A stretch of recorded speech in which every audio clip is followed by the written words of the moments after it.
How's it going, guys?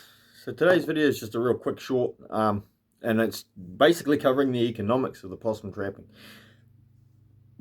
I see online quite a lot on Facebook and other social media platforms and discussion forums and all that sort of stuff. A bunch of I don't know what word to use here. I don't want to use the word lies because it's not true, but a bunch of misinformation around trapping and the economics involved and the common misconception that we don't want to put in the hard yards. That's why we don't make the money and all these other sort of debates that I see everywhere, right? So I'm going to hit that with some fact. Now, first fact is possum fur. A bunch of people seem to think you'll get rich off of fur. No.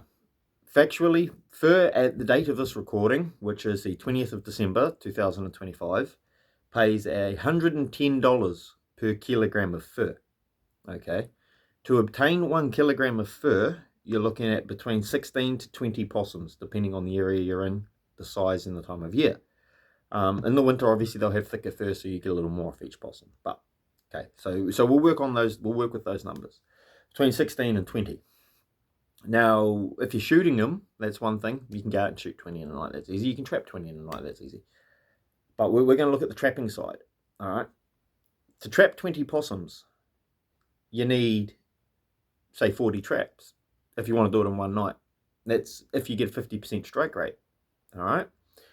Now, each of those traps is going to run you anywhere from, say, $4 a piece to $16 a piece. All right. So factor in what you've just spent for your 40 traps, okay? And then look at how much fur you're going to have to pull out to make that money back, all right? Before you go jumping on the trappers can make a bunch of money. Then, once you got your trap, and you've deducted the cost of your traps, you need staples, all right? You need flour and cinnamon and icing sugar. So those things as well, they're all going to cost you money. So work that out. Say you can do your flour, cinnamon, icing, sugar mix. Say, we'll call it $10 for 10 kilos. All right, just for the rough, you know. So let's say you're out to get your kilo of fur, which is 20 possums. So you got 40 traps. All right, I'm not the greatest at maths. You guys work that out. But say, for the sake of the argument, you paid $5 a trap and you bought 40 of the buggers. All right, like I said, I'm bad at math. You guys work that part out. All right, and then chuck another 10 on top for your flour and your cinnamon and everything. All right. And now, unless you're trapping on your own in your own backyard, like say you live in the middle of nowhere and you've got a massive endless gullies and forest, you got to pay for fuel. So you got to have your fuel to go out and do it, right? Now with fuel here in New Zealand sitting at not far off $3 a litre, it's pretty pricey. Okay. So that's just the basic economics of it. Then you've got to have someone that wants to buy your fur. Okay, you got to be able to get to the buyer because buyers very seldomly does a fur buying agent come and pick your fur up. You've got to take it to them. So again, there's more fuel there. All right, and so once you've worked that math out, you tell me how many kilos of fur you would have to pull in to cover the cost of your 40 traps, to cover the cost of your flour and your everything else, plus your daily usage of fuel on top. All right, and now you tell me where you're finding these big bars of gold, because you won't be. All right, and now this comes up after, like I said, I've read a bunch of stuff on forums and social media and stuff, basically calling us trappers lazy, saying that we don't want to go out and make the money, and that's why the government's dropping and doing this and doing that, and that more or less, if we got off our butts and put our heads down, that we'd be some of the richest guys around. I don't see it. I mean, I've been trapping on and off most of my life. I started when I was only a wee fella. When I say a wee fella, I mean like I was like 7 or 8 years old when my older brother, took me out to do my first ever set of traps. They were his, and I remember them very well. He had little black single springers. He had about 6 or 7 of them. And I used to do them with him before primary school, right? So I've been part of the industry most of my life. I've seen the rise and fall.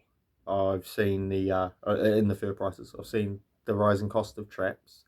I've seen it get more and more difficult to obtain land and all those other sort of things, okay? And so that's just my take, all right, from me as a trapper, that all these guys that are on that bandwagon of trapping's easy money, it's easy work. No, I'm sorry guys, but no, you've been misinformed.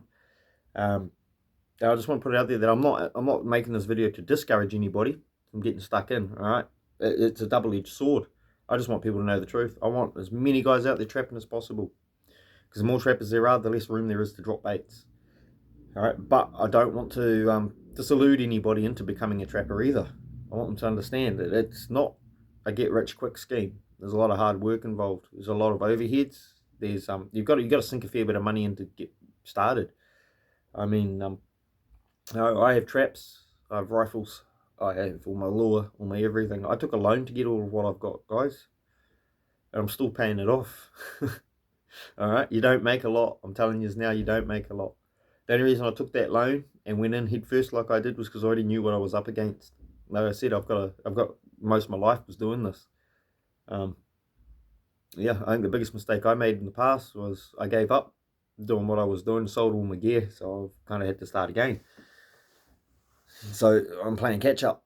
But yeah, before I go way off track, this is just to give you a better eye opening, I guess. Now, when I say the fur that this state is paying at $110 a kilo, that's sort of mid park figure. It, to be honest, goes as low as $70 a kilo a lot of the time.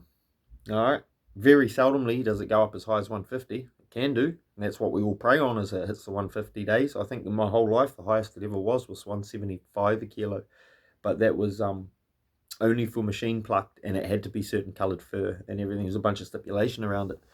So, yeah, any of you guys that want to say that, you know, trapping's easy, it's not easy. Trapping will make you rich. It won't make you rich, guys. I'm telling you now, it won't. If trapping was so profitable, I wouldn't be out on the hill myself doing it by now. I'd have young fellas working for me. I'd pay them a set wage to go out and do it. All right? So I just want you to have all the facts, have all the information. So yeah, that's if you're just to go trapping or shooting and just do the fur. That's why I got to supplement my income with the meat. I sell pet food. Again, it's not a lot. I do private pet food contracts for breeders and that sort of thing who have dogs. They pay me directly. I used to cater to pet food companies. If you really want to know what they pay there, it may have changed since I was last doing it, but they were giving me 80 cents on the kilogram. All right, per possum, minus the head, the feet, the tail, and the digestive tract, or green gut as they call it. So they were only paying me for the main torso with the 4 legs on it, with the heart, liver, lungs and kidneys still left in. Each one would be lucky if it came up near half kilo of meat. So it's 40 cents. It's a lot of work, especially when you're processing, 50, 60, 70 a day. It's a lot of work. Yeah, they add up, but not really.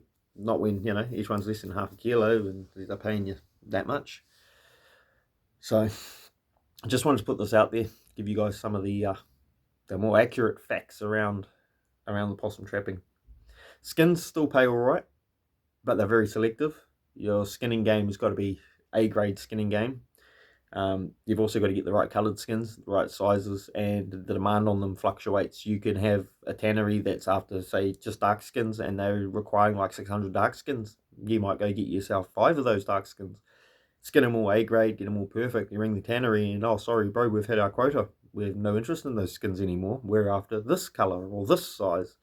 And you can't store your skins forever. You can put them in the freezer. You can keep them green for quite some time, but after a certain time, they lose their, they lose their pizzazz or whatever. They're no good. They won't want them. They kind of want them, fresher is better. So just putting that out there too for anybody who, has a friend of a friend who they heard stories from about this is good money and all the rest of it. Because that's the other thing I'm reading on a lot of these social medias is, my friend has a friend who does this and he makes thousands of dollars a week. No, he doesn't.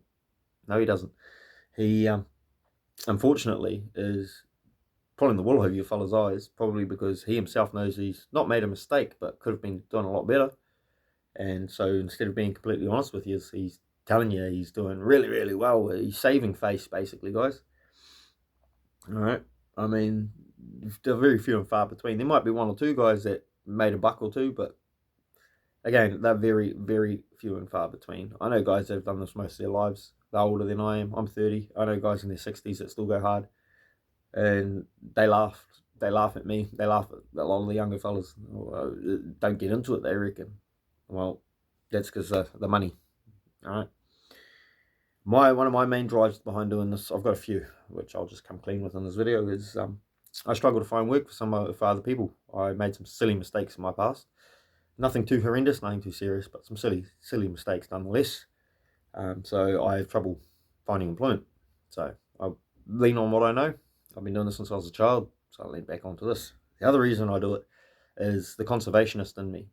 On my birth certificate, when I was born, back in 95, they used to put your father's occupation on your birth certificate. This is something that's always sat with me right in my heart. I thought it was cool as. My father's occupation was a possum controller for the Department of Conservation. All right, so he worked for the government branch of possum trappers, basically. Back in his day, he was trapping and skinning. All right, on behalf of them, and so that kind of sits with me too. I come from conservationists. A lot of my family on my father's side are old school bushman types. The logging and the conservation work and the hunters, and yep. So that's one of my reasons I sort of do what I do and I stick with it despite the money. The money side of it not being too great is it's in my blood. It's in my blood. Now, so with all of that said, anyway, don't let my little pep talk, my 11-minute pep talk there about all the negative side, ever dissuade you or put you off the idea of trapping. It's good, it's fun, it's an awesome recreational thing to do on the weekends. Good hobby, you know, if you've just left school, young fellas, if you've just left school, mum wants you to go get a paper run in that. The paper run might pay a little more on the average, you know, and a little more reliably and that sort of thing. But if you've got time, get a few traps. Go out and set a few. It'll put extra money in your pocket, but it's not something you can just jump into, guys. You know, jump into head first with no startup, no money, no nothing, and expect to make bank on. It's not going to happen, guys. You're going to invest a lot to get started, and then you're going to reinvest a lot of what you make to keep going. So as long as you guys are well aware of that's what I want to make you aware of. Don't ever be disillusioned by this crap that you'll read on Facebook and that you'll read on these forums and you'll read. All right, I mean, my record, I made almost $3.5 grand in a single night off of possums. Right, once. That was once. It wasn't just possums. I did possums for the fur. I also did the meat for pet food. And I nailed about 15 goats on the side of the road that night too, wild goats, which I did for pet food. I made 3.5 that night. But let me tell you, it was a long night. I started at about 8:30 p.m. I didn't knock off till 4 a.m. All right, and it was a long night. My barrel was hot. It was just full shooting. I was also running a team of 2 dogs. All right, and it was me, one other person. So 2 of us were out shooting. We had a team of 2 dogs. We had a 3rd person there that was running a spotter, the spotlight. They were our spotter, but they were also plucking. All right, so I made the 3.5, but they had to be split 3 ways. All right, which was a little over $1,000 each. Then you had to factor in all the gas and everything else, right, which came out of my cut. The other 2, they got to keep their full amount because I'd hired them for the night. I think all up, I walked away with a little over 700. All right, a little over 700. So yeah, I mean, it can be done, but there's a lot of stuff around it that you've got to look at. And this place we hit, I've been back to. I'd been there before that night. It was a fluke. It was a once in a lifetime thing, right? I've been back there. The numbers have never been that high. The numbers before I hit that night, they were never even that high. It was just literally, it was one of those things where it seemed like every tree had 5 or 6 sets of eyes in it. So we went for it. But that was quite some time ago now. That was, if I think about it, that would probably be, we're in 2025 now, that would have been about 2017, 2018 that I did that. So quite a way back, you know. Fur price back then was also paying differently. That was at I think it was at 160 150, 160 a kilo when I did that. So, no, and it's those old stories that that disillude these young guys into getting into the industry, getting into the trapping and that. And like I've said through this video, and I've seen some of my other videos, I'm not against you coming out and doing it. I want you all coming out and doing it. I love the whole idea of going back to the way we were, you know, more traditional guys getting out there and catching them with the leg holds, and you know, even hand catching them, chasing around at night time with a little head torch on your head, man, grab them by the tail. You know, I love that. I love that. We need more young fellas out there doing it. I want to motivate you, but I don't want to disillude you into being like you'll get rich doing it. No, do it for a love of the nature, brother. Do it for a love of the bush. Do it for more reasons than just because I want to get rich quick. Because you won't, mate. It's not going to happen. You won't get rich quick. All right. Now, I'm saying that on that subject of learning to trap, I've given some serious thought into wanting to teach some of you younger fellas some stuff. So if you guys would like to see that, leave a comment down the bottom of the video here and let me know, and I'll see what I can sort of string together. It'll either be some sort of online video instructionals. They'll all be free, by the way, or might even potentially look at sorting out some type of a tutoring workshop where I can give first-hand experience and teach some of you young fellas what you're doing, how you're doing it, like hands-on, you know, and get stuck in and actually do it. So you just leave a comment below and let me know what you guys think about that idea. Now, with the hands-on side of things, it would only apply to people who are in my area. It's just how it is, unfortunately. I'm located in Tito. I cover the South Waikato and the Matamata area. So that kind of narrows that part down. If I was to do the online courses, online instructional videos, anyone can view them. And like I said, guys, they'll be free. All right. So, yeah, with that said, I hope you guys have a lovely day. Hope you enjoy yours. And I hope you feel a little more sort of filled in and educated around the economics of the possum trapping. It's not a get-rich-quick scheme, guys. It's a lot of hard work, a lot of hard yards too. That's the thing I didn't cover in this video is if you're not fit, you will be by the end of your first week. All right. Have a good one.